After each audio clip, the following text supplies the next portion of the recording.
त रउआ लोगन के खातिर एगो और गुड न्यूज लेके आ रहल बा आपके हई गरीब छोट भाई। त रउआ लोग के हम बता दें कि भैया सावन के महीना में कल्लू जी के एक से एक नया बोलबम सॉन्ग लॉन्च हो ही रहल बा।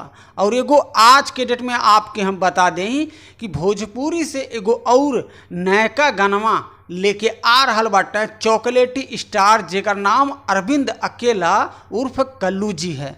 कुछ घंटे अभी 1 से 1.5 घंटा पहले ही ई गाना के पोस्टर शेयर कइल गइल है, जवन कि रउआ लोग हमारे स्क्रीनिया पे पोस्टरवा देख रहल बानी।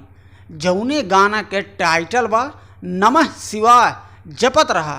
ए बाबू, भोजपुरी से बोलबम सॉन्ग कल्लू जी सावन के महीना में एकदम दम पे दम ब्लास्ट कर रहल बाटे हो। आ ई गाना के जे लिखले बा बिट्टू तिवारी नाम है। ई गाना में म्यूजिक देले बाटे रोशन सिंह जी।